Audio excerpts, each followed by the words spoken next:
Happy 420 podcast world. Welcome to episode number 4 of the iGrow Culture podcast. I'm your host, Rasta Jeff.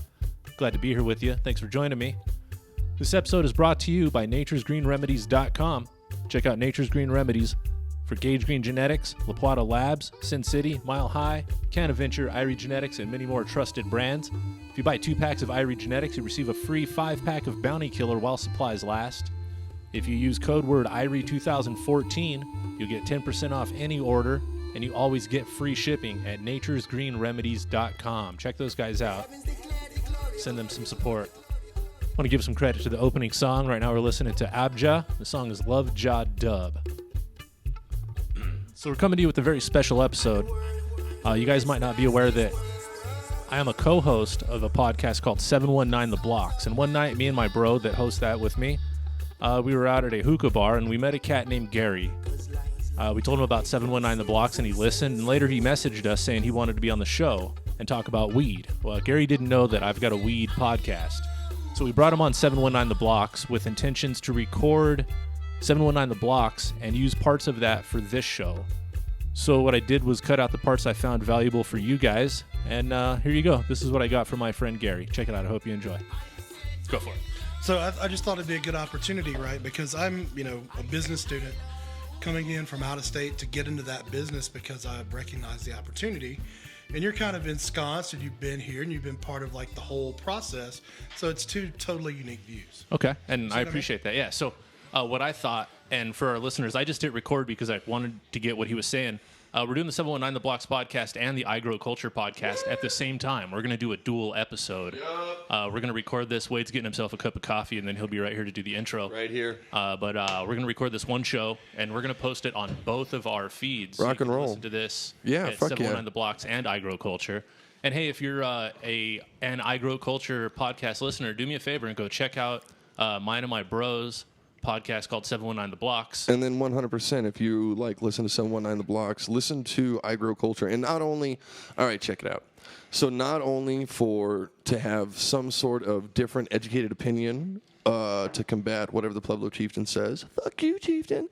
And then 2, even if you don't like growing weed, I'm pretty sure what Jeff has to say about growing period probably applies. We haven't even talked much about growing yet. I'm trying to build an audience before we start the grow school. Oh, no shit, huh? But, nice. We talk about the grow school. Yeah, the grow school. Nice. The first episode was about edibles. Oh, yeah. There was a big report that the edibles weren't containing what the dose of THC they And claimed. did you see who commented on that, right? I did not. His name is Nick Naglich. He's the guy. He's a photographer for The Pulp. He's cool. I had no idea. He's like, I got a red card. I had no idea. Nice. Yeah. So, you're already reaching people. There we go. Episode 2, we featured a phone interview with Addison DeMora from Steep Hill Labs discussing... Who is... he's the... Steep Hill Labs is the industry leader in medical marijuana testing facilities. They test your cannabis for THC, CBD, THC, V, and N. How about hot fucking coffee?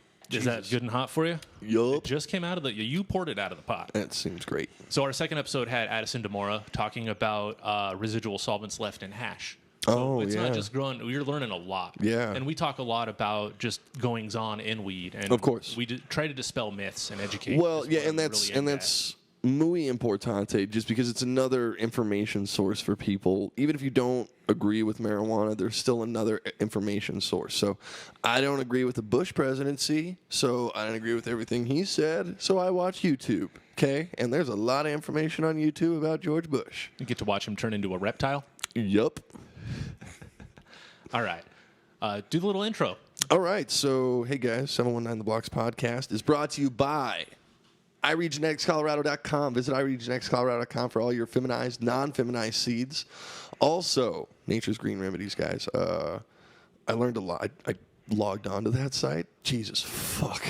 There's a lot of shit on that site, man. Yeah. A lot of information. Canaventure, Sin City. A lot of my friends are on there. Shout out to you guys. I just want to start growing so I can have a nickname. That's really all I want. Like the fucking, the Arabian Punjab. We all use our... It's funny because when we go places, people are like, "What's up, Irie?" or "What's up?" We say, "What's up?" to them, and I don't even know half my friends' real names. Ewok, I don't know his real name, but if I say Ewok, he looks, Fucking, you guys are like a pseudo gang culture, but you're not a gang at all. No, we're so peaceful. Yeah, right. We're gonna show up to your house and dab you out. Yeah, you are. Also, fuck you, Cloud. Fuck you, Mike. That's right. Never forget. The Never iGrow Culture surrender. podcast listeners are confused by that. Don't give a fuck. That's a tradition here on the 719 The Blocks It is. podcast. Sorry. It's got to be done on every single one. So let's get down to some business. Yeah, absolutely. 100%. We're crunched on time because I got to go to Looney's open mic to fucking get registered to Be a become comedian? Yeah.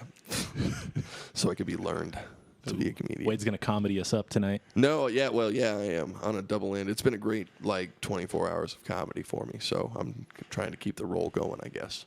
Do we want to talk about what you did last Let's night do briefly? this. Yeah, fuck yeah, I want to talk about this. I got to see my buddy Wade perform live at fucking Comedy Works downtown in Denver, Colorado. Right? And if you don't know Comedy Works, I have seen Ralphie May there.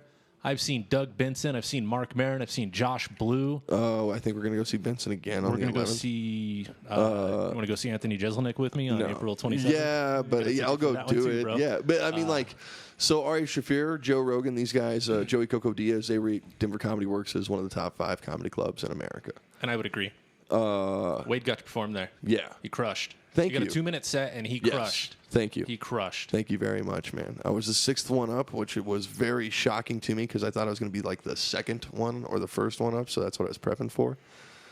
But being the 6th one up, that's my bad bitch number. You had a dude. golden spot right there. That's That was that's perfect. the number I want to be. And so big thanks to the guy that went before you who bombed and made it easy for you to crush. look good, Yeah, dude.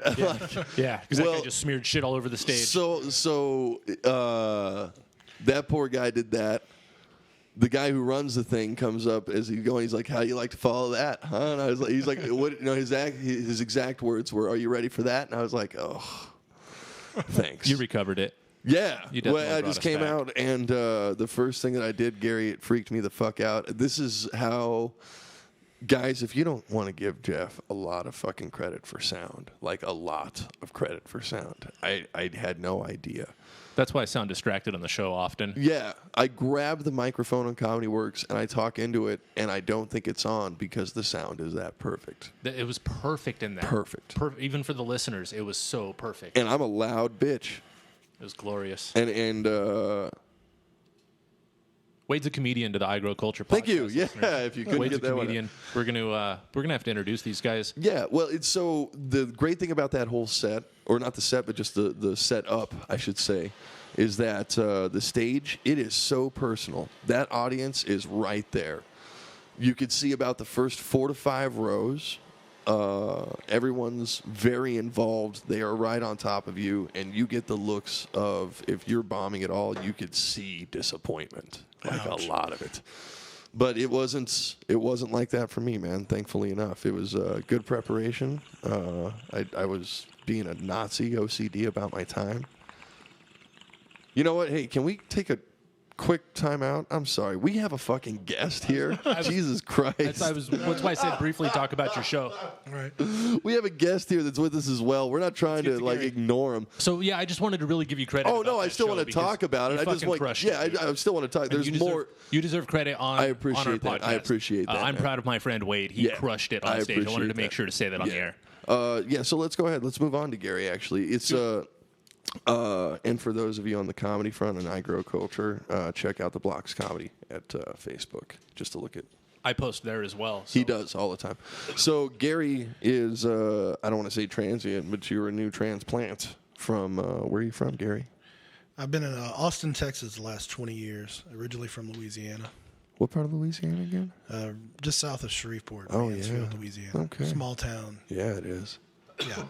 So, Talk about how we met him. yeah, I want Are to you talk. comfortable with that? Oh, absolutely. Yeah. There's a local hookah bar, the Cloud9 Hookah Bar, that once in a while will do an invite-only Yeah. dab party. They call it a private party, and they invite us down, and we go there and do dabs in the hookah bar. It's awesome.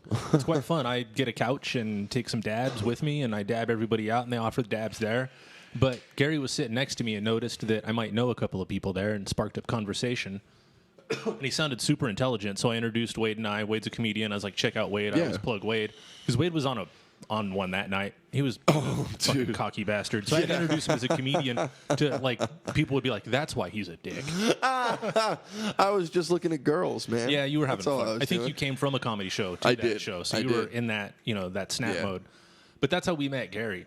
So What else did you want to get? Well, Sorry, I and just then wanted to give Gary, him yeah, no, so Gary started coming to comedy shows, so he does have like a good frame of reference of like comedy within like what we're going on. So, to cut back to Comedy Works real quick, is that what we're doing?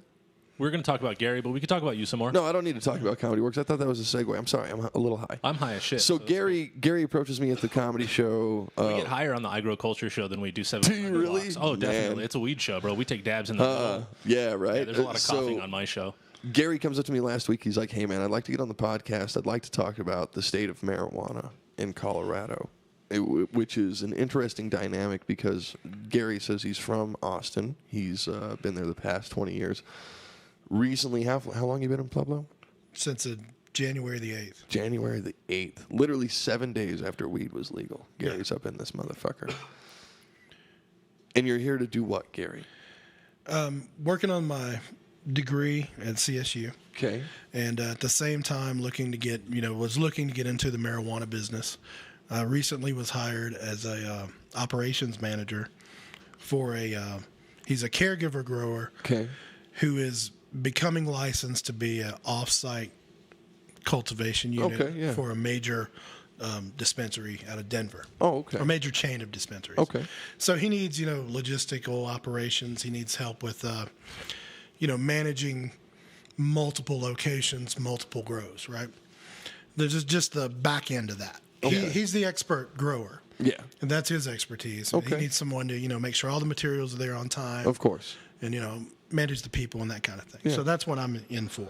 Now, you come to me, you say the state of weed in Colorado, and define this statement, essentially. Well, gosh, we're at a significant economic genesis here, right? With the legalization of marijuana. They just reported today the revenues were up. Revenues were up again. Tax Friday, revenues. Eric Yeah. Holder, U.S. Attorney General, announced publicly that he wanted to work with Congress to reschedule marijuana. What do you mean reschedule, Gary? What's reschedule mean? Take it from where it's being treated as, like heroin now, to where it's Essentially. treated more like nicotine or alcohol. Reclassify the caliber of drug it is. Which I think is legit. Well, that's legalization. I think changing it is legit. I don't Yeah. think the current is legit. I think changing it is the way to go. Yeah, and that's going to be, that's legalization effectively. It's well regulated, of course, highly taxed, of course, Of course. but just like alcohol and tobacco, legal, obtainable. Okay, so if that does happen, do you feel an onslaught coming? Do we feel that Colorado is going to be under a microscope even more? Probably less at that point. Yeah, It'll go nationwide. So there'll be Yeah. a Well, lot more places to stare at. Some indication that it could be a global thing too, if you really follow the news. Uruguay legalized. Right. Yeah, At the $1 a gram, man. At the time that they legalized, which was only 6-7 months ago, they were criticized by the UN. Still are being criticized by the Well, UN. the UN's changed its position now on drugs in general, saying that criminalization is not effective, and this was official as of the beginning of the month, that they're officially changing their position that criminalization of drugs is detrimental to the population, and they're advising against it now. So, do you think the government's just trying to get a jump then on the process, the money that they're missing? Because they're getting the weed, but I mean, if they want their sticky fingers and sticky fingers, Well, another significant indicator and just a delicious bit of irony is that the government got a jump on everybody by patenting in 1999 cannabinoids. What? Wait, Wow. what? See, I wasn't aware. I heard about it, but I didn't know it actually happened. Yeah, the U.S. Department of Health holds the patent, the medical patent on cannabinoids. And you can look it up. The patent number is available. Just Google it. It's legit. It's out there. So that means they knew that it was valuable and useful and medicinal. Yeah, and you can also say that this movement of legalization is probably pre-planned and orchestrated by someone, Oh, look at Well, that. the quickness that it happened, once it was legal, everything just fell right into place so quickly that I wouldn't doubt that one bit. So Okay, we're not gonna fucking move on from this now. You guys are just throwing some fucking assumptions out there without some details, guys. What do we mean? Well, I say it seems like I don't have any details, but it looks like everything fell into place perfectly from my view. Like you talk about the things that are coming. What do you call it? Pueblo Springs Ranch. Correct. Dude, that happened like the day after they announced. Oh yeah, it's But legit. Pueblo Springs Ranch was supposed to be going up 2008. Okay. Before There's a the lot of things recession. that seemed to have just all the businesses were booming. Everything went right away. They're like, okay, and it was just like this. The troops were lined up. Are you talking about since January 1st or since MMJ? January 1st. Okay. Yeah. MMJ was a good start. So what the fight? What the fuck is the fight for then? From like city council and shit like that. Like, do you feel city council, for the most part, city council is allowing this? They are being kind of shitty on the no MMJ inside city limits fucking thing. Yeah, that's ridiculous. They should allow at least one good dispensary within city limits because they're losing out on money. They're losing on so much money, and it's just. Locally here in Pueblo, it's Old Blood that is voting against the dispensaries. They're trying to keep downtown a historic district and let it be So historic that they put a gym called Reps in it. Sorry, guys. But did you notice they didn't makes me deface the so front of the mad. building in any way? They left it. It still looks like an old school building out front. Except for that trendy Reps sign Well, on the yeah, front. but the building is that's why a lot of that stuff downtown is untouched. There are signs for buildings there are signs for businesses Yeah. that were there way back in the day that don't exist because the historic Those district people won't just let you have a deface really those signs. goddamn high opinion of Yeah, themselves. then that's kind of I try to be more diplomatic about talking shit about my public officials, but you're right, fuck them because they do really try to think they control everything and they don't listen to what their public wants here. Well, they've had a history of such actions. I mean, if you go back to the smoking ban, they banned smoking without putting it to a public vote. Then we had to make this whole big issue out of it. They've wasted a lot of money and a lot of resources on a lot of gaudy shit, i.e., like the fucking new municipal fucking police court or whatever the fuck that building is that I don't want to go inside of ever. 10 million or however much, and they still can't fucking pay enough people to put inside there. They just have a lot of goddamn issues, and marijuana seems to be a capable tool of solving. If you some look at the issues. reports, no crimes have gone up near dispensaries. If Well, anything, it's gone They down. just released another report stating that violent crimes have gone down. I guess it's depending on where you read because any news report just says what they want. Well, no, anyway, but- they released a national, or not, a Colorado crime report for the past the 90 days, like almost basically like the first quarter, which is a snapshot. our really. probation period. Yeah, that's a good way of looking at it. And it basically everything was down. There were like, I want to say there was like 80% of all of the things that they thought would be shitty were actually reversed. They don't realize that the weed heads are the peaceful guys sitting on the couch chilling. You know, we're not all sitting on the couch, but we're doing our daily things. When we get baked, the worst thing we're going to do is eat everything in the fridge. Well, here's what I find hilarious is that they're trying to find things to highlight now. They're trying to highlight. Searching. And it's not just people's physical reaction to marijuana. It's anything that marijuana can do horribly to you. So Gary comes from Texas. Yeah. How's the difference of seeing? I'm sure in Texas, I have friends that have been incarcerated in Texas just for having weed, and here you can carry. I don't know if you're not a medical patient in Colorado, you can possess an ounce if you're just any random Joe in Colorado, 21 and over. How does it feel to just have? It's almost freedom here. It is a huge difference, and it really took me a while to adjust to that. Gone to some of the clubs like in the Springs, and walk into a room with a group of people that I don't know, that are all high and getting high, and it's open and it's legal and it's free. That's a completely unique experience for me, and I'm 43 years old. Nobody has to hide their shit when anybody. Were walks you there in. when the police would like walk into Cloud9? Were you there? I was there when the police walked in and walked through and said hello to everyone and seemed just pleased that everybody was there and having a good time. Yep. They were like polite and cordial. I was the first person you see when you walked into this hookah bar, and I had my dab rig right in front of me, sitting on my oil slick pad, got my torch right in front of me, and the cops came in, 2 cops, and at first you have that natural trigger. Your body goes, oh, fuck. But then in my brain, I went, oh, wait. First of all, I'm in my hometown. Like, I'm not really afraid to get arrested for weed in my hometown. And then I went, wait. You can have all this. You're not doing anything illegal. You look like you're smoking hookah anyway. I was These cops driving are with retarded. marijuana And they on smiled me, at me, dude. They snickered at me. They gave me the stupid weed head. It was like, they looked at me like, cliche. That's what we expected to find. That Like, shit they just makes you laughed. paranoid. Yeah, I guess so. Yeah. I was driving home with weed on me. A cop was like right behind me the other night, and I was just like, oh, fuck. And then I was like, wait, Yeah. I'm not doing anything fucking wrong. Yep. I'm cool. I'm all right here. I was coming home last night from dinner with the state trooper behind me and thinking the same shit. But Were you really? now I kind of get like, pull me over. That's cool. I'll show you what a dab looks like.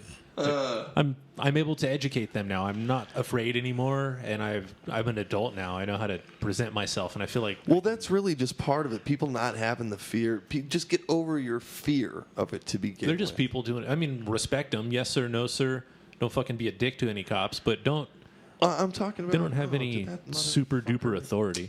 God damn it! Hey guys, I'm sorry. I'm still figuring out my new phone. How are them? How are the cops in Texas when they find you with weed Oh, you're going to jail. That's instantly? you're going to jail. With any amount of weed that's identifiable as weed, you're going to jail.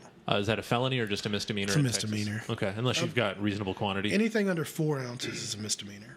So, Okay. 4 ounces is a misdemeanor? Anything under 4 Under 4 ounces. That's a quarter nice. pound of weed. That's Yeah. nice then. Yeah. I mean, you're not going to. But Because there- there's some states where that's fucking. But think about it, it's Texas, and they're talking about the Mexican brickweed, I would assume, because that's mostly what's around Texas. Yeah. It's just they throw it over that fucking border.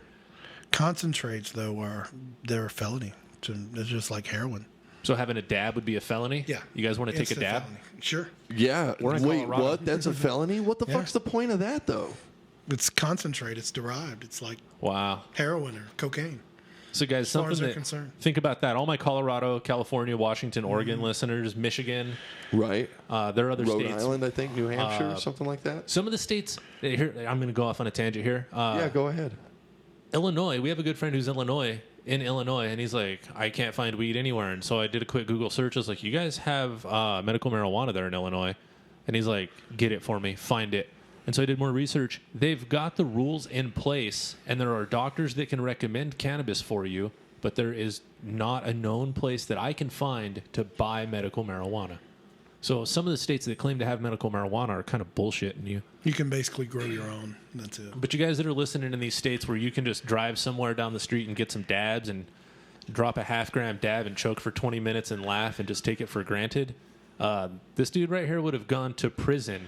You don't look like you'd enjoy prison much by the looks of you. You don't look like the prison type. Not They at don't all. have a lot of books or computers in prison. Those seem to be things you'd enjoy. Yeah, not at all. How much money does Texas? So here's like the big question. I'm going to take a dab. We're all Yeah, gonna yeah, take go a dab. ahead. It'll go around the table. When you hear us coughing, that's what's going on. Yeah, right. Here's a question. So, I think this was something maybe the number crunchers and the These government dabs are were from looking Green at. Dot. Oh, Green Dot. Green hi. Dot. That's who we're dabbing from. Just a shout out since we're doing it on the shows. It's tasty. I think the number crunchers and the government wanted to see if the revenue would outdo the revenue made off of marijuana sales would outdo the revenue made off of like DUI busts, marijuana busts, Property shit like- seizures. I think, Correct. is what they were Correct. looking at. Yeah. I think that was something they were trying to see if they were going to do, if that was something they were going to be able to get away with. And Yeah, and I would say that's driving legalization as much as anything. Yeah. Because Colorado, it's more than double.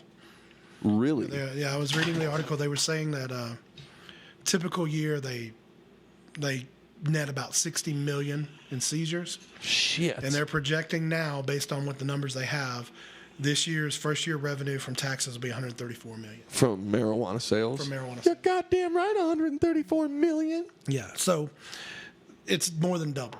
So it's over with, man. The politicians want that money, and they're going to get it.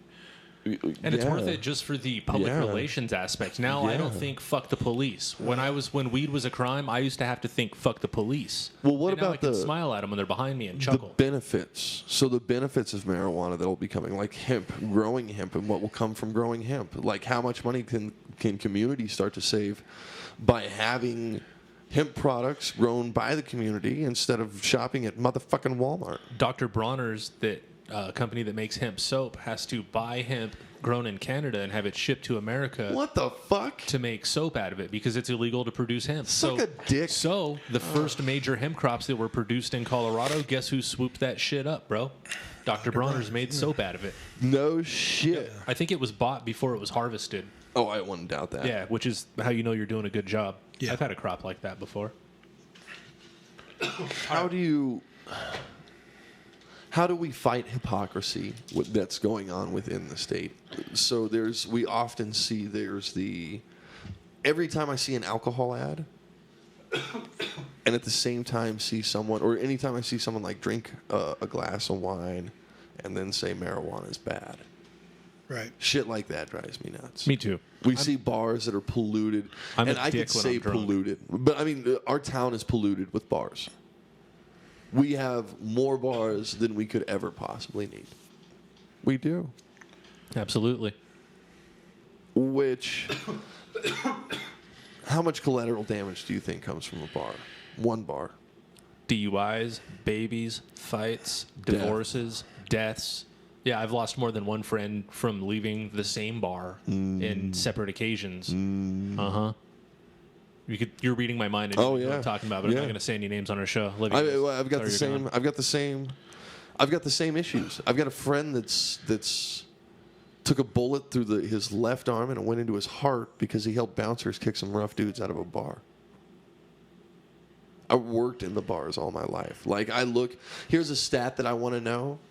Just being a bartender, how many unwanted pregnancies am I responsible for? Like on a Friday night? How many? That's at Wade in the toilet for the iGrow culture. that's my buddy Wade. That's who I hang out with. Yeah, right. So that's the guy. Sorry. Well, not only that, but how many? So, check it out. Here's Pueblo history, and here's a little slice of Pueblo bar history for you. This is, and it's interesting that we come to this type of precipice, I guess. Keep going, because we've only got 20 more minutes, and we want to get more Gary on. Correct. There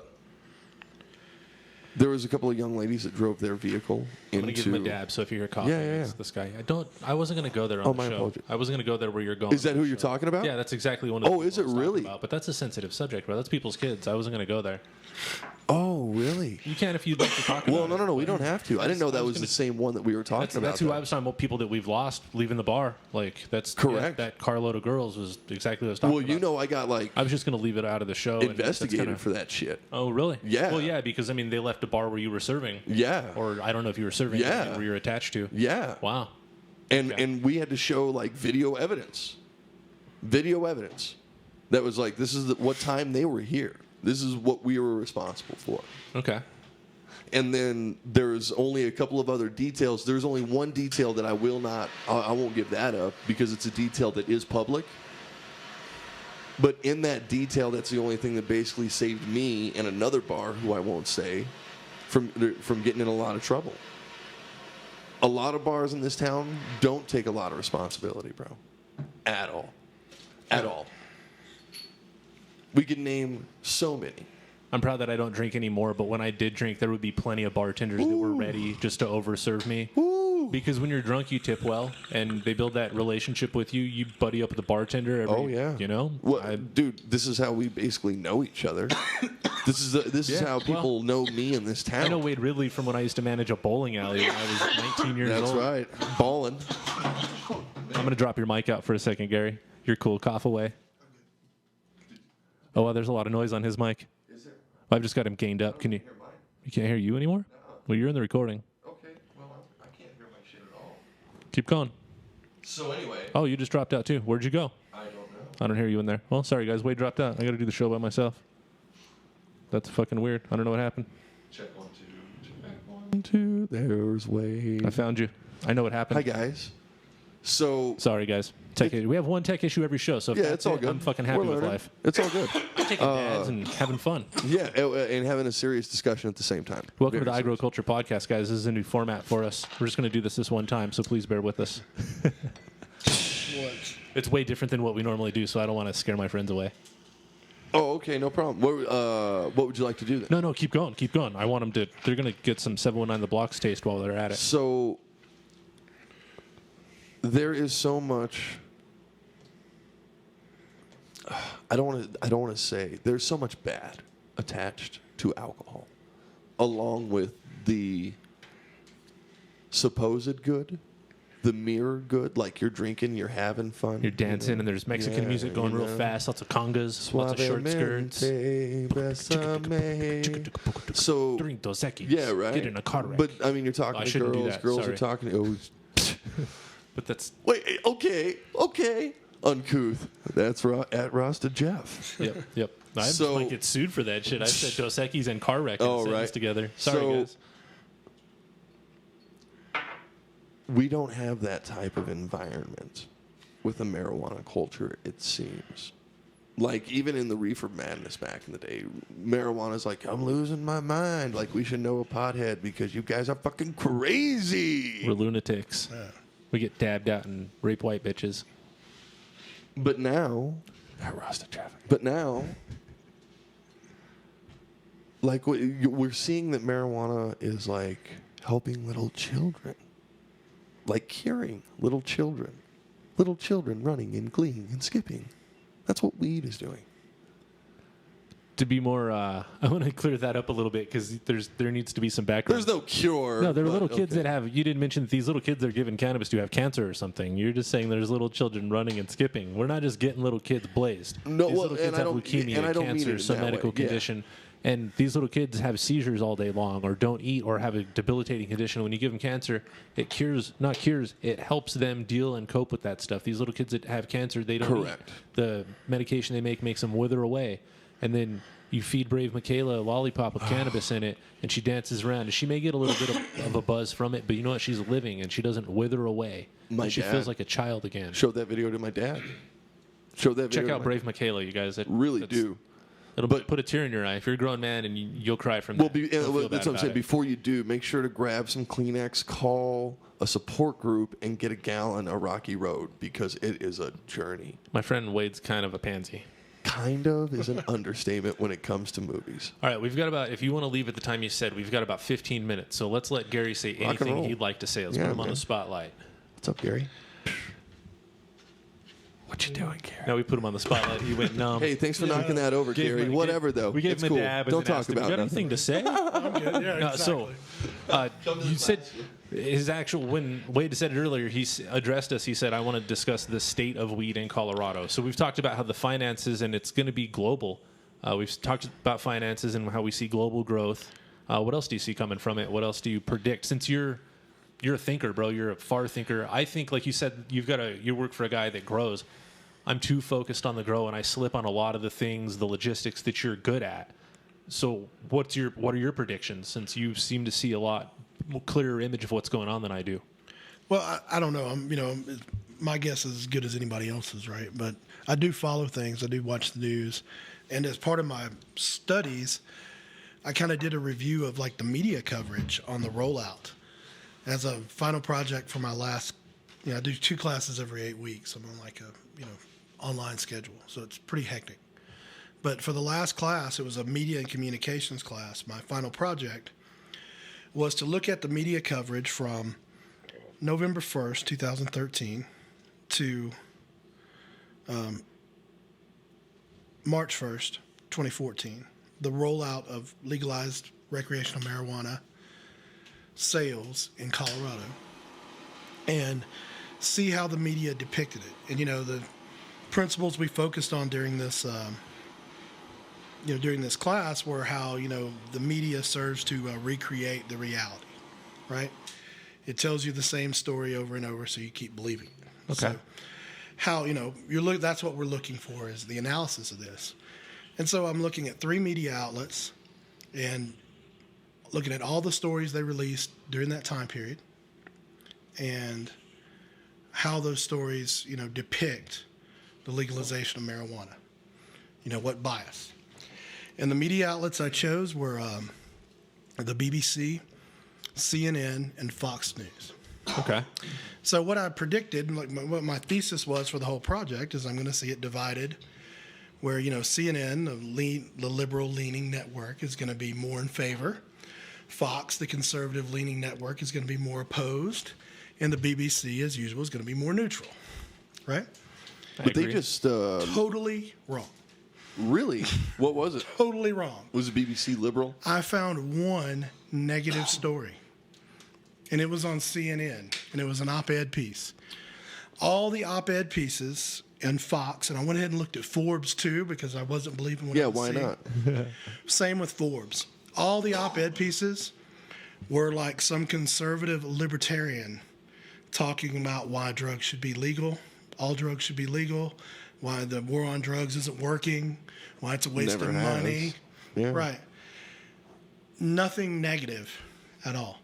Not even on Fox News? Not on Not Fox even that News. lady who said the NAACP champions? Well, no, I'm talking about the stories, the in print released on their website in that time period. Not one negative story. Now, what Get they're the saying on the fuck air is a outta different here. thing, right? Yeah, Nancy Grace talked a Oh, lot of there we shit, but go. it was all on the air. It wasn't in But that was Well, CNN that's- too. Yeah, that's She's Wow. CNN. No, that's Yeah. she's HLN, Nancy. Yeah, Grace. but that's a CNN company. Oh, I see what you're saying. Right, You did the subsidiaries as well. I got you.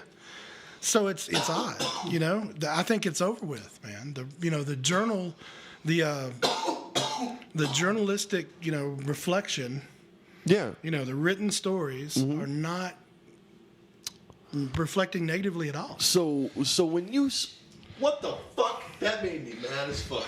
So when you say that really makes me upset. I have to spend the last half of my project explaining why I was wrong. Well, you're talking about mean- one is Fox News. Fox News is owned by Rupert Murdoch. Yeah. Rupert Murdoch is literally like if there were a version of Republican, that's Rupert Murdoch.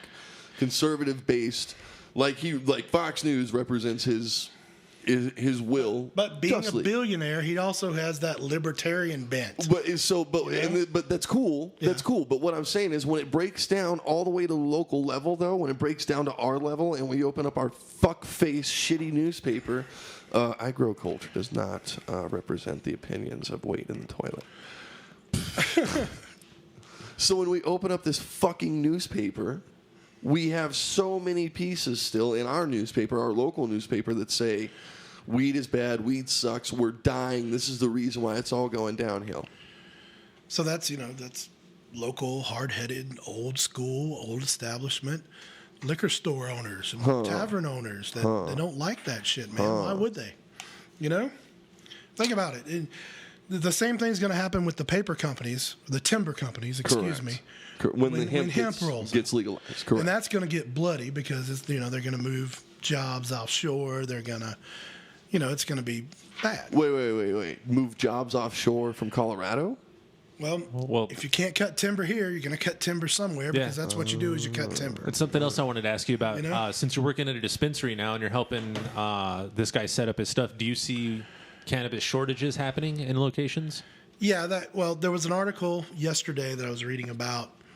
It was in High Times, and it was about how the black market's still thriving in Colorado.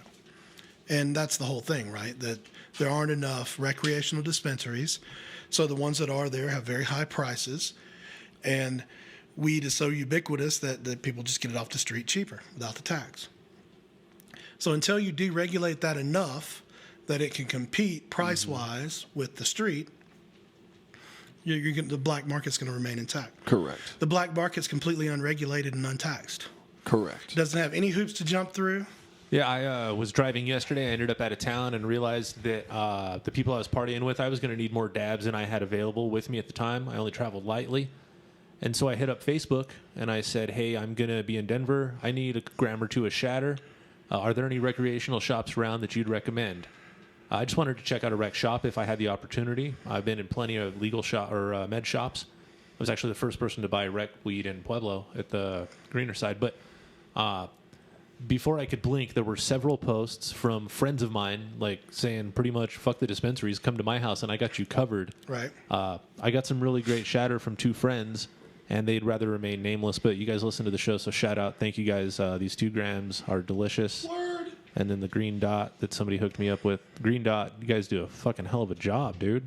That is some clear. Isn't that it the smells taste, so the good. flavor. Hey, shout out. We're doing 2 shows at once, so shout out to Solomon, who made my little mini rigs here. Yeah. Those little mini dab rigs. Fuck yeah. Dude, you did a great job. They're red, gold, and green Rasta rigs. I love them. They hit like a boss. That fucked me up last night after Comedy Works. Wade's looking at my rig like he's intimidated by it. It's like if Mike Tyson walked in the room, Wade just gave my rig the same look. Like, don't hurt me. It's like when you go to hug someone and you're like, I got to make sure this motherfucker can't fuck me up. You know, you're just kind of like, hey, all right. You got a little flabby on the arm. We're okay. You got to respect the mini tubes. Yeah, that fucking thing fucked my shit up proper last night, man. What's the next step for weed? If it He said global. I'm scared now. That's kind of weird. So we're going to have, it's already global, right? They're already growing across the world in foresty, jungle-y type places where cannabis is from. That could be beneficial and problematic for the industry. I think. if it's completely legalized, let's say people are like, oh, that was all bullshit they were talking about, and it's fully accepted marijuana. What's the next step for it? What's the next step for Colorado? If we're pioneering and leading the way in this cannabis culture, in y'all's opinion, what is the next step for not only Colorado? One small thing I'd like to see happen is reinstate things or they've outlawed things like the Ganja Gourmet. And if you don't know about the Ganja Gourmet, I don't. You used to be able to go to this restaurant and you would sit at a little bar type seating area. And they had a couple tables in the back area. And you could smoke cannabis in there. They would offer you a joint or a bong or whatever when you walked in. They had a counter that was a dispensary, so you could buy. They just had good weed, good flowers.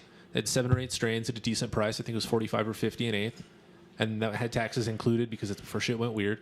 You're paying $45 or $50 an eighth, and then you'd sit down and order a meal, and everything in your meal would have weed in it. It would all be medicated. Ooh, ganja timpanade and ganja that got pizzas, out. Okay, so I can understand why that ganja got cheesecakes. outlawed, I got high as giraffe pussy. Joe Rogan. There you go. I got high as giraffe pussy in that restaurant. I didn't even realize it.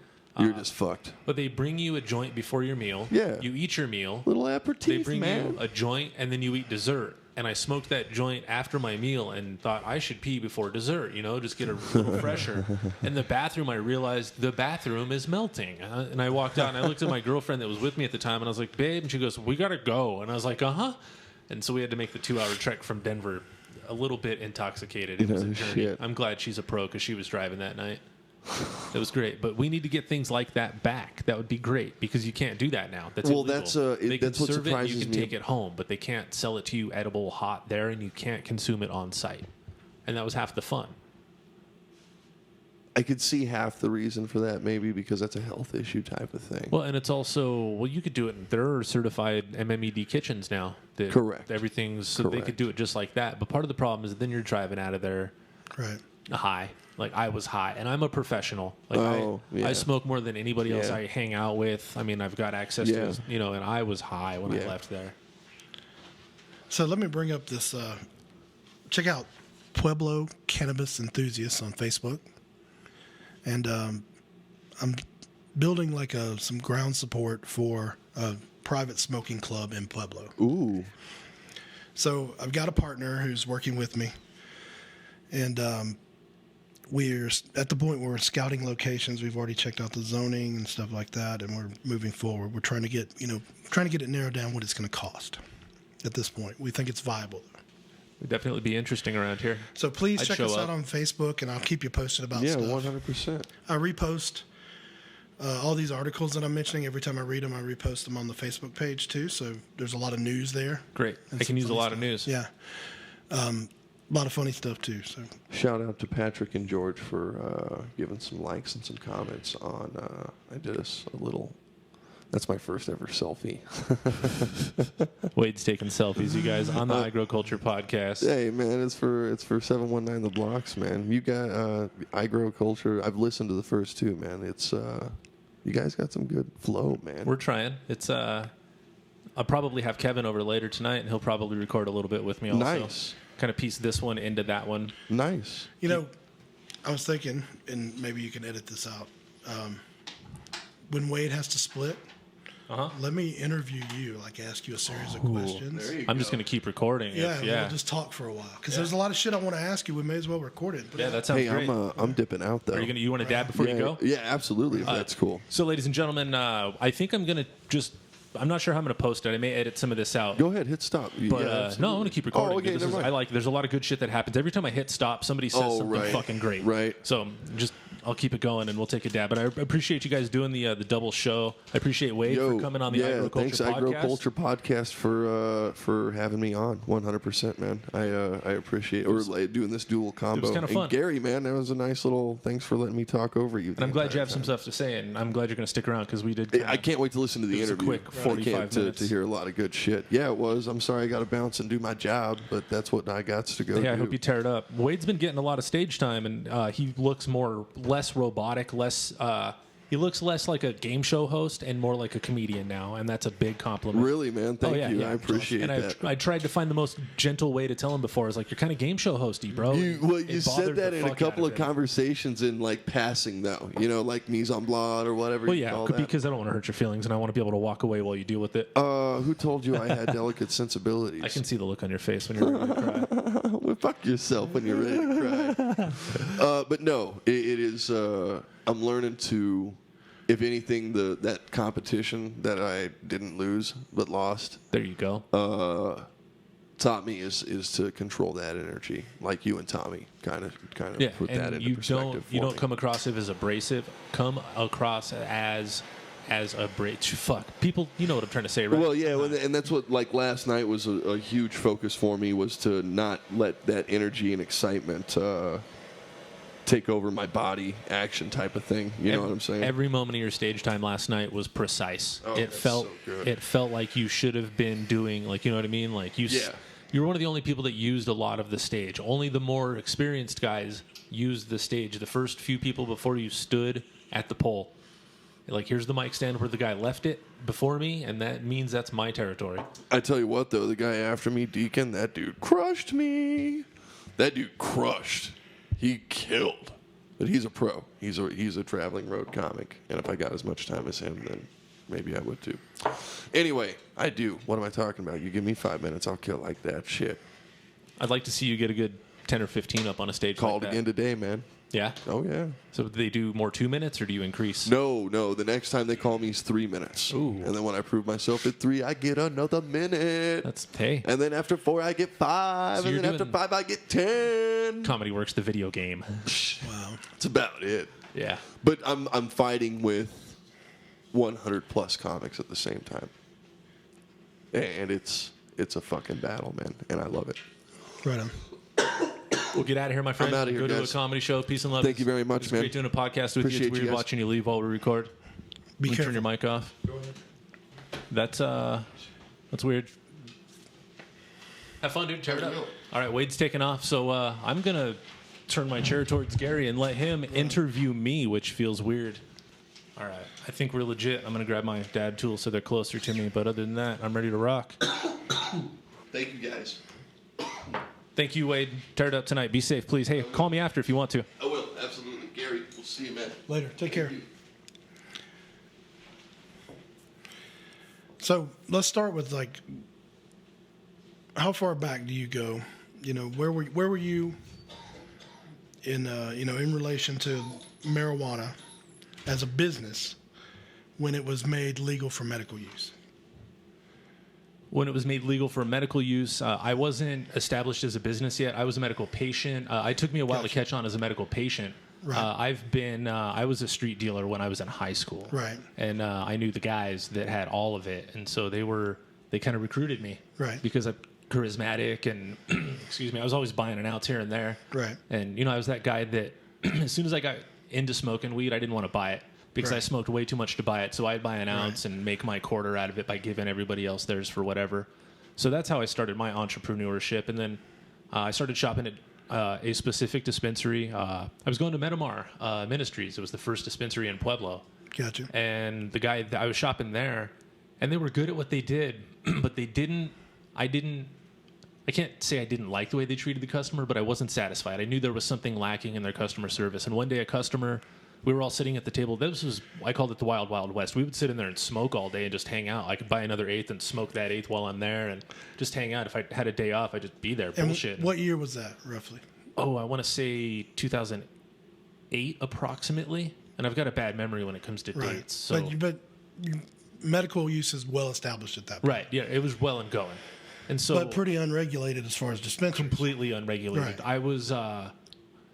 I was finding friends that grow, and maybe myself that might have been growing illegally. Well, it was legal then because I had my card now, and I was bringing those pounds and quarter pounds to the dispensary and selling those off the shelf, and just selling those to my boss. Like, here you go, and he would just pay cash for them. Like, here you go. And so it'd be like I had 2 jobs all the time. Yeah. And so I got in good with the guys that worked at that dispensary when I kept going there. And a good lady asked a question, and I could tell the guy that owned the place or ran the place was stumped. And I chimed in with my answer, and I could tell he was impressed. Right. And so as I left, he said, "Hey, can you come help me transplant some plants tomorrow?" And of course, I showed up early and eager because I knew this was my way in. I wanted to get into the medical industry. I've always liked customer service, but I've always hated customer service. Right. It's it feels really good helping people that want to be helped, but people that don't want to be helped. I've worked at guitar stores where I want to sell you the really good shit, but the store won't. It's too expensive and your budget doesn't allow. But I can help you cure your ailments with cannabis. I'm that knowledgeable. So it was wonderful working there.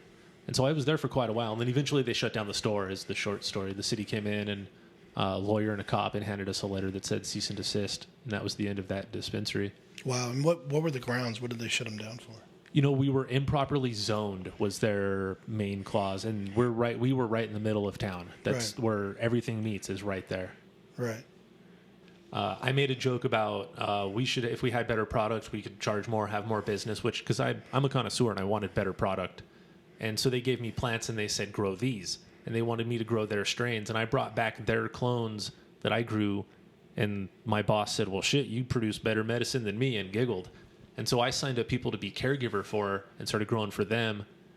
And I got really good at it really quickly. And then I bought seeds. And as soon as I bought seeds, I saw the difference in seed vigor compared to clones, because seeds where it's at, dude. And you don't get bugs. Every time I got clones from any dispensary or anybody, I found something I wish I wouldn't have found on nearly every clone. Right. Seeds, that's your fault if you get it from a seed crop.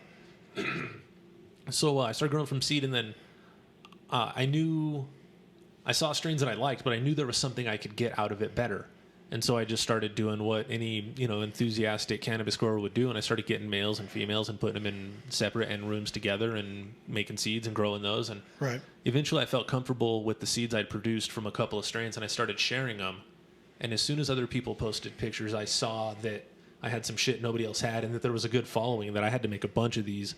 And it became not only profitable, but I feel really good about the seeds I put out. My goal was, I got a golden goat clone, and one of my first goals was to get golden goat around the world, because it helps so many medicinal problems. It'll help headaches, seizures, anxiety. It's just a really great strain. Golden goat's got some great genetics in there that produces great cannabinoids that really heal. And so I wanted that available. I don't think it's fair that we hoard genetics. That's and that means people that just keep their clones to themselves. If you've got a good CBD cut, I think a cancer patient should get one of those. You shouldn't keep it to yourself. So I wanted to get it around. So I started making seeds, and then it just grew from there. It snowballed. There was demand, and making the seeds cost money. So I found a way to make the seeds profitable. And then I made a clothing line, which I sell more shirts and stickers and pins than I have ever sold seeds, which I find ironic. Yeah, that's testament to your branding abilities. Well, thank you. Yeah, and I seem to be a sort of a social media monster. I like to tweet and Facebook and Instagram, and that's built me up a lot. I've got 5,000 Instagram followers, which isn't huge yet, but that's getting there. That's respectable. Yeah, right. That's my cannabis photography, and I try to answer. I hit 90% of the questions back. I respond personally myself. It's just me doing Irie Genetics' internet stuff. So a question. Some of them I have to, I'll say, refer to my forum, because I do have a forum. And if you've asked a question 1,000 times, it's probably answered somewhere else on the internet. You can find that. I hate to be rude about it, but I'll answer some stuff that's, I'm like, ooh, if it's an interesting question, I'll definitely answer. Right on. But the same one I get bored with, and you gotta read your own books. Simple books are simple books that you should have already if you're gonna grow weed. Right. And any books you would recommend, like say me, all right? This is a good example. The grower that I'm going to work for, his motto is to take a new caregiver, and train him to be a grower. And they have a dedicated space that they live in and they grow in. And it's a 3-grow commitment, and you split the proceeds of each grow. And he has the market already established with his dispensaries, right? And so that's how you learn. That's pretty neat. Yeah, and then you're free to go. And you're free to grow your own. Yeah, or go to work. And so we're thinking about the next logical step here would be when we talk to the dispensary, their biggest problem is keeping a competent grower. So what if we offered you grower as a service? You pay us X number of dollars a month, and we provide you with a grower. All the expertise. We have oversight. We have the expert guy here. If anything goes wrong, we got a guy 40 hours a week to be there. Right? It'd be ideal for a lot of guys now. Yeah. Well, especially these larger dispensaries that really have to produce a product on a consistent basis with limited space. You can't afford to lose a crop. You can't. Right. Your schedule's too tight. So this could ensure some continuity, and we're thinking that's a good way to maybe grow in the future. So, think about the impact of that, like on, the industry, though. It would be a significant change. It would be a real shift. Everybody would be growing quality cannabis, which would really help out. Help with pricing would start to come down. You'd have a more uniform product. Right. You'd have a more stable career path. So as a new guy, I want to ask you a question. How does the product vary now? What do you see while you're in Colorado on a scale of like, holy shit to, oh, man? What are you seeing? That's a good question. And I've seen real variation in pricing from recreational dispensaries to medical dispensaries to the street, huge variation, and a huge variation in quality. Huge, right? From A to Z completely, from 1 to 10 on the scale. So far, no source is more predictable for quality. They're all three just as unreliable.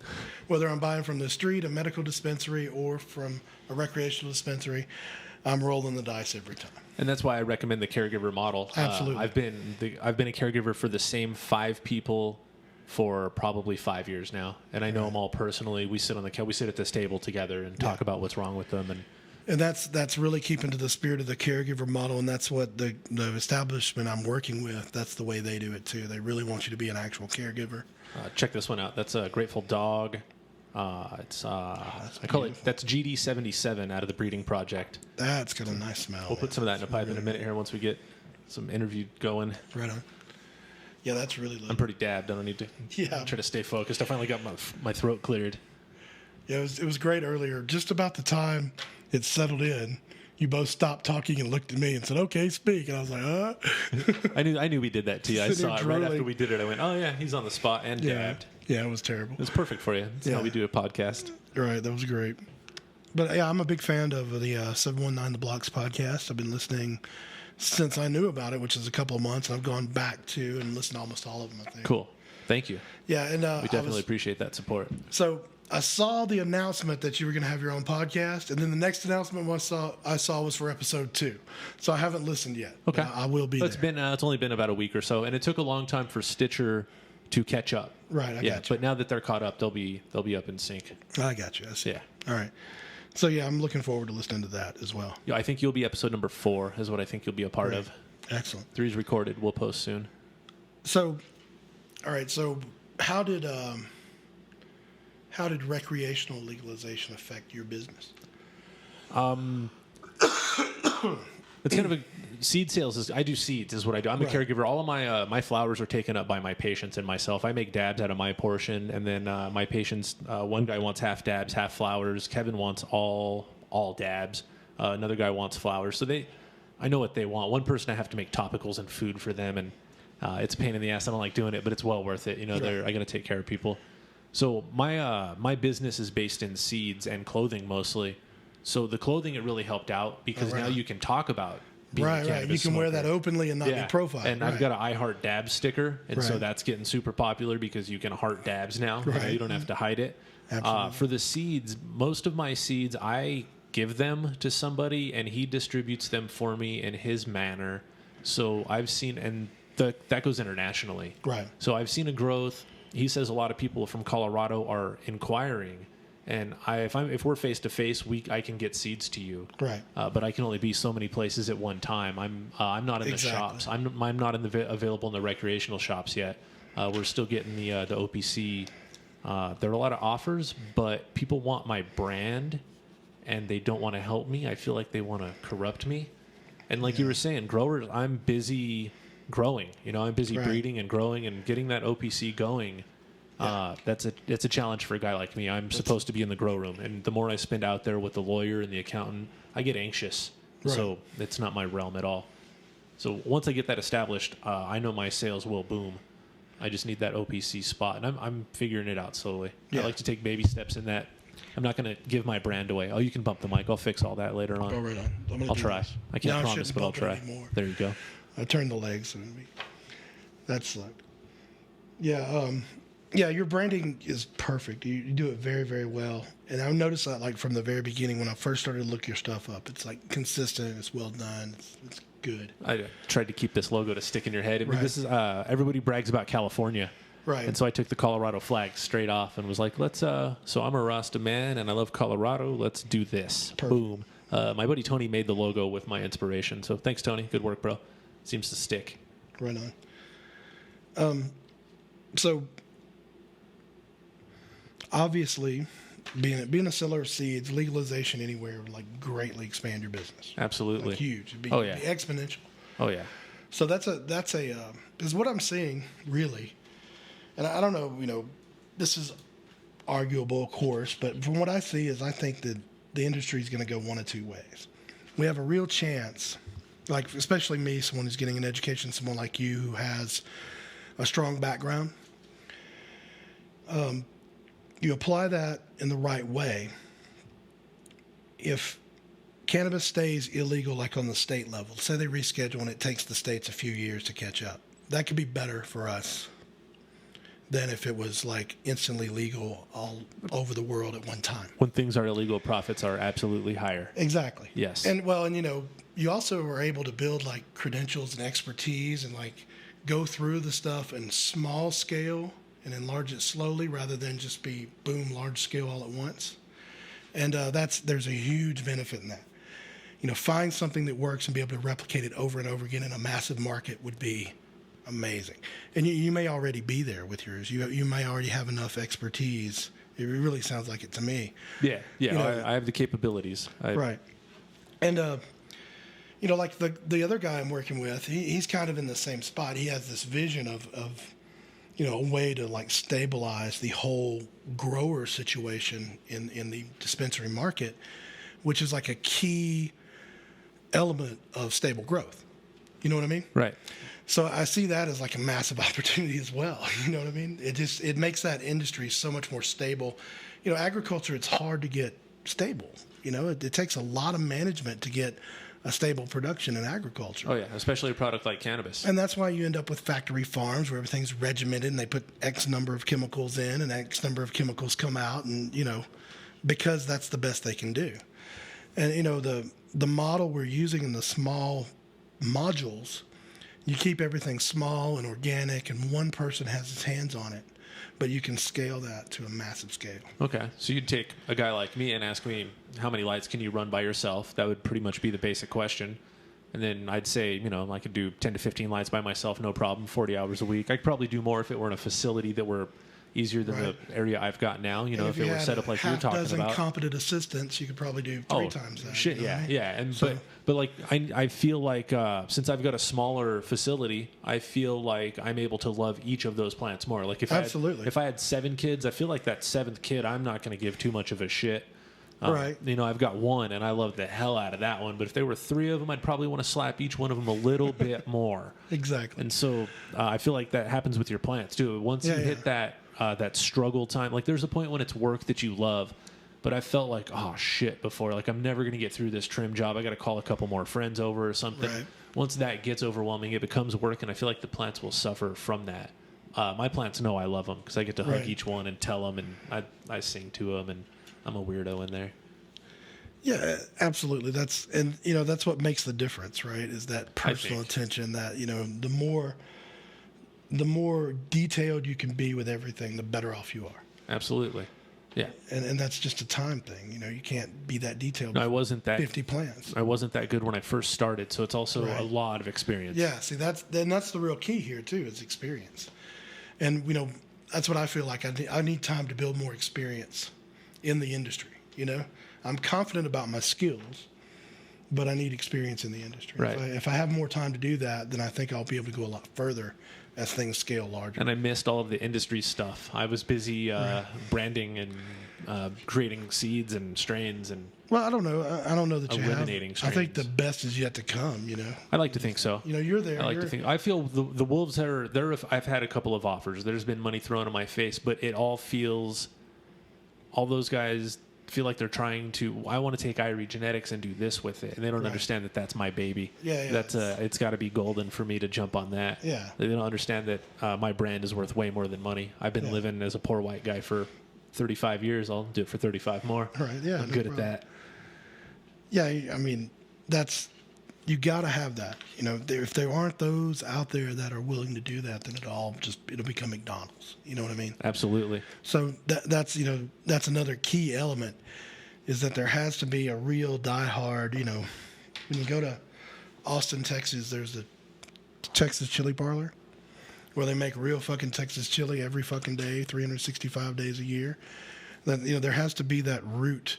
That binds it all together. Yep. And if, like I said, you get rid of that, it all becomes McDonald's, dude. It'll all be generic. It'll all be, nobody will have standards anymore. It'll all be about production and volume. And that's what I'm afraid of. I'm afraid it's going to become a weed mart. And a lot of people will be okay with it because we're just happy to have cannabis. And they haven't seen top shelf cannabis, They're just excited. I can go to Weed Mart and get a whole eighth for $7. Yeah. And you know what? That's the way it's going to be. They're going to do it. You see the cheap beer sells like a boss. Yeah. It sells the most, right? Yep. So, the only way to combat that, too, is to grow. Be as big as you can be and still keep what you do. And that's, it's difficult at times for somebody like you who has to be hands-on with everything. But it can be done, My position's a great position to be in. Right, it is. It's a great enviable, really. Oh, and I try not to take it for granted. I try to wake up and say thank you to something every day. Well, in the podcast, that's a huge start, and doing it as a grow school is just amazing, dude. Just really. Yeah, that's what I intend to do. The listeners weren't part of that conversation earlier. They may have been. I'm not sure. We've been recording for an hour and a half now, almost. They may end up being, right? Yeah. I said earlier that I want to turn my version of the iGrow Culture podcast into, it'll be a grow school. You guys will get a full grow class every lesson, or every episode will be a grow lesson. So we'll go from germinating to transplanting to the veg stage, right up through flower, through harvest and cure, which I think is important. And then we'll teach you, Kevin will come and talk about making dabs safely, tell you what not to do. Oh, that'd be great. Yeah. So that'll be a lot of episodes because there's a long process to growing weed there. But that's what's going to come in the future. Oh, that's great. Really looking forward to that stuff. The making dabs safely, that's one of the big threats to the concentrates industry, is the danger of making dabs. So I really hope people take that stuff to heart. Yeah, there's a lot of people. I still read about one every 2 weeks, somebody blowing something up trying to make dabs. Some house burning down in the suburbs, or a garage getting gutted. An apartment or a hotel. Yeah. Guys, please don't do that. Yeah, that makes us all look bad. All of us. Yeah, we've taken far steps, and you knock us down a little bit every time you do it. Right. Yeah, it's awful stuff. And people get hurt, Yeah, we don't want anybody to get hurt. Especially the blasters and the innocent people in the house. Yeah. They always seem to be the ones that get the most hurt. Yeah, that's terrible stuff, man. And that's along the lines of drinking and driving kind of stuff. I agree. That's our version. Yeah. That's the cannabis world's version of a DUI. Yeah, so let's not pretend like so many do that there's absolutely no danger and that everything associated with marijuana is rosy and perfect. And, we don't have to pretend that, dude. You have to be responsible with your shit, man. Everybody does. And if you're high, keep your shit together and don't fuck it up for the rest of us. That's right. And if you got to grow, keep it out of the kids area. Yeah. And that's none of my business to say what to do with your kids. But I mean, like, if you got an outdoor grow, don't keep it where the elementary school kids are going to walk by and steal some buds off of it and take them to school and get the whole cop thing going on, because that looks bad on everyone. Yeah, please follow the law as much as possible. Yeah. It's going to help everybody if you do. I agree. Including you. Stop dabbing in the car. Yeah. I will if you do. Absolutely. Please stop dabbing in the car. At least pull over and park somewhere if you're going to dab in the car. Right. Don't at least. Don't do it on the highway while you're driving with your knee. That shit's scary. Yeah, that's pretty awesome. I saw it this weekend. I was in Denver and I saw somebody dropping a dab, driving with their knee. Man. Sloppily. Yeah, that's going to come back to haunt us. Yeah, on the interstate. Yeah, that's bad stuff, man. Well, you closed your notebook, my friend. Are you out of interview material? No, I had a couple more things. Okay, good. I don't want to stop you. The most important question, the one you asked me, where do you think things are going? What do you see? I see a lot of corporate stuff coming up, like the weed mart that we hypothetically talk about. I see that kind of thing coming. I see more. Once people forgot that we can vote on shit. Yeah. It feels like. And once we remind people that we can vote on things, there will be moratoriums lifted and dispensaries will put in places. And once money comes to show politicians, here's my whatever check for however much, here it is, can we build? People will say yes. I do fear a lot of commercialization. Corporate-y stuff, really, I don't like it. I try not to shop at the bigger stores. So that stuff really intimidates me. And I see it could be a decline in products in quality, or it could really increase the quality. But it's hard to say. River Rock is my largest example that I know of that produces quality cannabis on a large scale. And it took them, they have killer products now, but it took them a couple of years to get to where I would say that they've got a competitive product it's top shelf. Their top shelf is top shelf. And they produce more than any other dispensary that I'm aware of. I could be wrong. Correct me if I am. At iGrow Culture on Twitter. Please inform me. So, yeah, something that touches on for me is that, I'm all about, really high volume solutions that, do things well, do things properly, organically, sustainably. Do you see the tomato farm model coming up? Just I think so. Right alongside the highway, it looks just like we see the corn growing. Hydroponics, right? I could kind of see that, and that's kind of what I fear. Well, because I grow from my heart, and there's no heart in that, and that's part of what heals. Well, and that's hippie talk. But where's the balance between the two? Because demand is going to dictate production, right? And we all know what the demand is. So if doing it with all your heart and all your soul doesn't produce enough, they're going to get the opportunity to make it McDonald's. That's true. Plenty of people eat we got to face that reality. You know what I mean? And that's a tough one. It's a really tough question. I don't want to see it go corporatized either. I want to see this money, this revenue remain in the hands of the people. I mean, everything else is flowing to the top. Look at the statistics. Like 80% of profits go to the 1%. Oh, yeah. We divide the rest. This is something, if we, maybe the answer is, I was reading something about this co-op model where small operations, boutique operations, band together where they say put 10% of their stock, 10% of their ownership into a general fund that everybody owns part of. So we all own a little piece of each other's business, no matter how different they are. And we use that unity to fight off, R.J. Reynolds, who is a giant corporation. Individually, we're small businesses. Together, we're a huge co-op. You kind of see that in the if you're in the scene, you kind of see that with the growers. On my scale, we're trying to do that. Yeah, I see that as that unity as a real potential way of making that expansion that can meet the demand, but at the same time keeping it in the hands of people who really give a shit about the product. Yeah, keep us in the grow rooms. Yeah, and the patient really, it is medicine. For me, marijuana has always been a sacred thing. Even when I didn't view it as medicine, it was something that did something for me. Oh yeah, yeah. From day one. Yeah. From day one, I knew the first time I smelled it before I was even old enough to enjoy smoking. Yeah. Or anything. I was like, I want to try that when I'm old enough. Yeah. It just it's always been a very healing thing for me. So I've seen those big farms you're talking about, big greenhouse. I've been in gigantic greenhouses. Forever Flowering. What's up, guys? Those are great greenhouses. You could drive cars into those things. You could drive your tractor into there and dig your holes out for your 12-foot tall plants in those things. Yeah. That is the future of cannabis in Colorado. There are some states that are going to try to go really slowly, but are we going to buy up all of our vacant land, all of our land that's semi-flat and able to get water? Or are we just going to plant weed everywhere in America now? Or that remains to be seen, right? I think the people just need to learn to grow their own. Yeah. I like your idea of having a caregiver teach people, give you 3 months of your time, or 3 crops of your time. Yeah. And get you going. This is how you do it. See ya. You can grow now and get out. Yeah, and you've helped us grow, and then you have that expertise. You can put it to work. You can go grow for somebody. You can be a caregiver and grow your own and take care of people. Yeah. Or you can teach other people how to grow. I do a lot of teaching. I should have charged $1 per hour, and I'd be a millionaire for all the teaching I've done. I don't. Yeah. I love it though. That's what I'm here for. I feel like I've got. Like stutter and stop talking a lot. I'm not super good on a mic, but I feel like I know enough to where it's worth listening. To where I can get you through shit. If you deal with me for enough episodes, we'll get comfortable together. Well, that teaching stuff is that's where right? That's really, really, really know. I was a drum teacher for quite a while. I used Right. to teach. I teach music, so I used to teach 13-year-old boys how to play drums. People who value what they do teach it, right? You don't see anybody teaching how they make burgers at McDonald's. No, no, they don't teach that. That's kind of a great. That's a Yeah. huge compliment. I take that as a compliment. And teaching for free means you're doing it from your heart. So that's even more, it just reflects the pride you have in that craft that you're teaching. There you go. We've got to honor the plant. Yeah. It's a sacred plant, like you said, and we have to give it a lot of respect. And I feel when I see somebody's garden that I know, I'm just like, oh, you poor babe. It's like seeing abused monkeys at the zoo. You're just like, I know these monkeys should be fatter.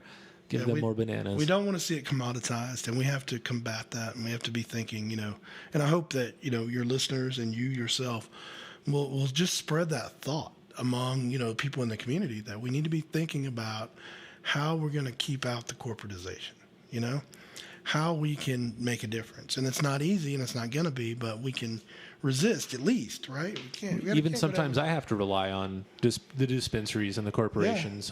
We all do. I don't make good edibles, I don't think, and sometimes I'll be in a pinch. And if I'm going to a comedy show, I love to eat a nice edible, so I'll stop at a shop, and buy a $12 edible. Right. And there goes my money that I grow from my heart into that corporate machine. I get edibles every time I go. If I'm forced to go to a, What do you like to eat? I like the little sweets, like the cookie type things. Okay, so you don't have a favorite brand that you go to or anything? No, not really. I Okay. just look for the cookie about 100 milligrams or more. And that's about what I'm after. Good deal. Yeah. Yeah. I did get some. They were like lemon drops, so they were green apple, and they were like 10 milligrams each, and I had a whole bottle of them. I really like those. Okay. Those were great. Okay, I'll research. That sounds like it might have been some Mile High. Yeah, I think those were Mile High. Cool. Pretty sure they were. Yeah, I read about those on another episode. Yeah, those were just amazing. Cool. Those were great. Cool. And that's something else. The edibles is a whole different aspect of cannabis consumption that I haven't even began to touch upon.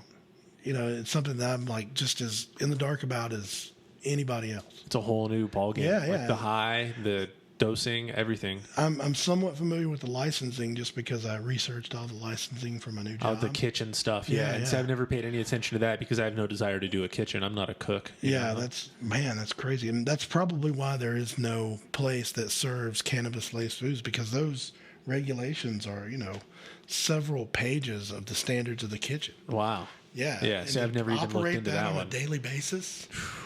Wow, that would be tough. Yeah. Well, I'd have to shave my head just to walk in.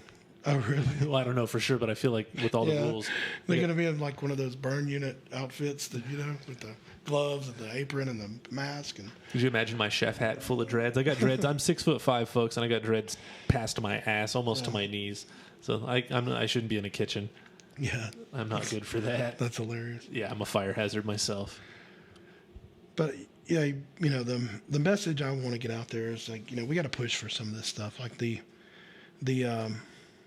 smoking room here in town. Yeah, that'd be great. Please look at the Facebook page. It's Pueblo Cannabis Enthusiasts. Pueblo Cannabis Enthusiasts on Facebook. Check it out, you guys. Yeah, like it. There's a lot of information coming out. We're actually looking for real estate right now. It needs to be zoned R6. Yeah, if you don't know the zoning, if you know of an available building, that's great. You can just send us a message. We'd be glad to check it out. But we were kind of looking at some property on like South Lake Avenue. Okay. Kind of a depressed area, a lot of vacant stuff there. But it's coming up. They've gentrified that neighborhood, or they are in the process, it appears, of gentrifying that whole neighborhood. It looks nice down there. It they're really getting does. it cleaned up. That used to be a sketchy part of town, dude. But they are cleaning it up. I don't think any of the neighbors down there would complain about us being there. Not in that. Well, there is there's a halfway house kind of near Nevada-ish and Lake. Well, I'm looking further down. Okay. Toward like a prairie. Oh, perfect. Yeah, the far end. Okay. So that could be, close to the greener side out there.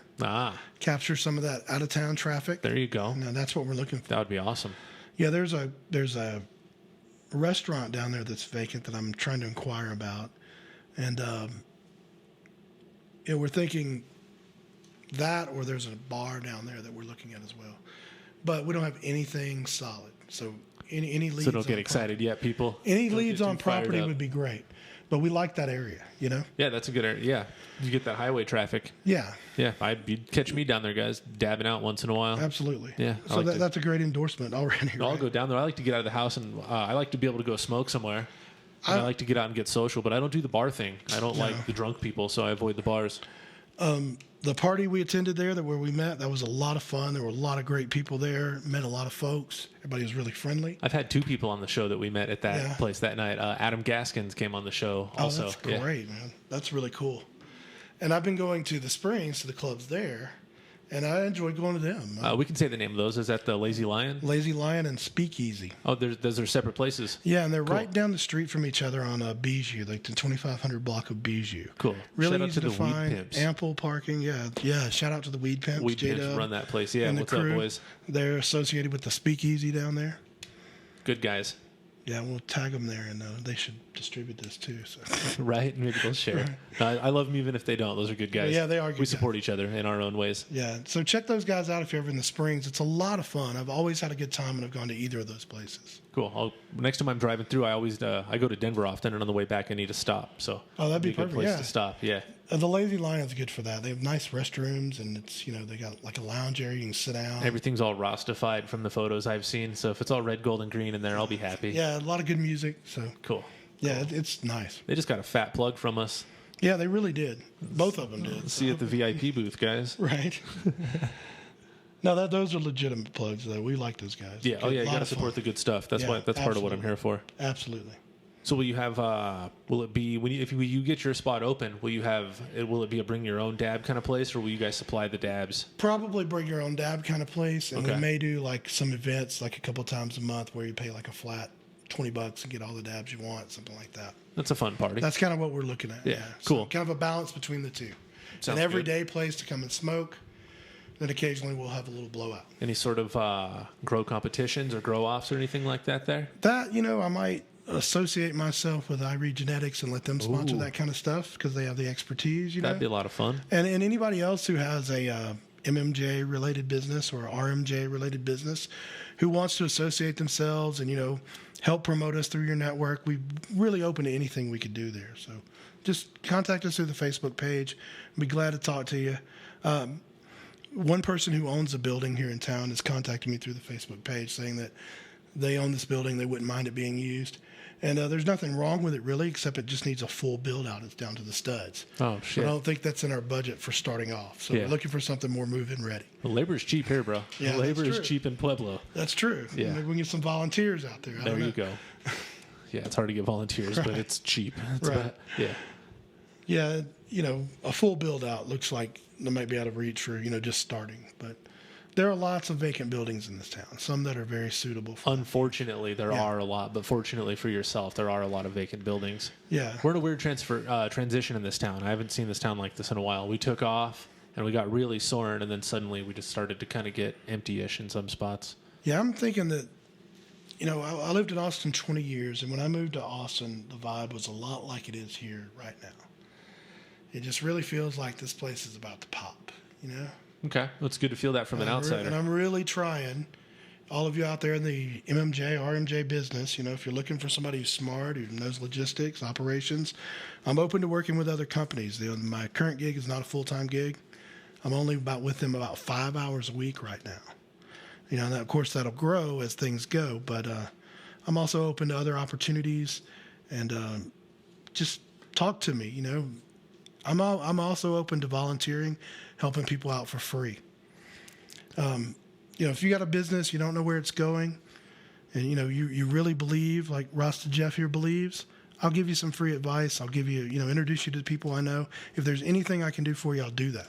Just from the short time we spoke at the hookah lounge that night, I could tell you knew what you were talking about. That's half of what ended up letting you come on the show. I was like, this guy's got some shit to say. Yeah, it's really weird because I'm in that weird transition. I've been going to school. I'm older. I've had a career in sales, which I was a mid-grade salesman. I made a good living, and that was just fine with me. And then I got divorced and wanted to change my life. I decided to go back to school and maybe reach my full potential. And I'm very confident in my skills. I just would like to meet people who value those skills and who can benefit from them. And I prefer those people to be, people who believe in the things that I believe in, like Jeff does. Things work so much better when we believe in it. Yeah. So much better. I liked your nobody wants to teach anybody to teach or how to make burgers. Right. Yeah, because nobody cares about their burger job. That sums it up. Well, and, I want to do things I care about. I sold cars for over 5 years. Cars, I want some of my soul back. I want to do things that matter. We did a full episode on the Blocks podcast about a car dealer. Right. One specific salesman. Yeah. So, I've been at least part of that guy for a while. So, you know what I mean? I'm a good guy, and I'm looking to make a contribution that's going to matter. I look forward to seeing what kind of mark you make. We'll definitely be in business together. At least we'll be bros through the whole thing. Absolutely. Yeah. It's great to be here.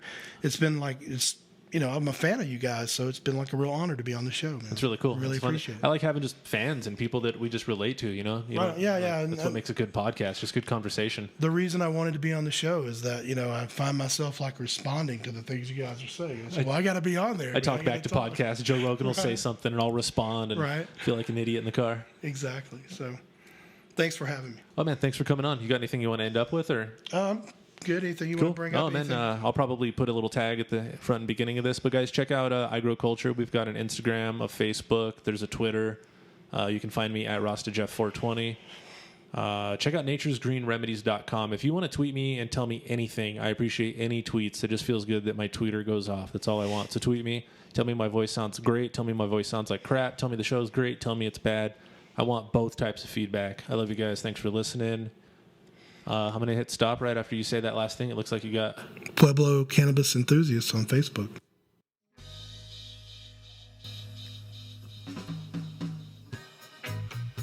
That was episode number 4 of the iGrow Culture podcast. It was also 719 The Blocks podcast.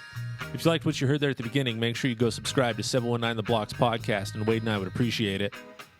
I want to give a huge thank you to Wade for sharing the show with me and doing a dual episode. I also want to thank Gary for coming and recording for about 2 hours. That was pretty cool. Make sure you find 719 The Blocks podcast on Instagram and Twitter, and also find iGrow Culture on Instagram and Twitter. Check us out on the next episode. I got Kevin coming back, and we're going to talk about crime is down in Colorado and revenues are up in Colorado with the recent recreational marijuana law changes. I'm going to leave you with some John Brown's Body. The song's called A Little Bit of Dub. So until next time, take a fat dab and give your mom a hug for me.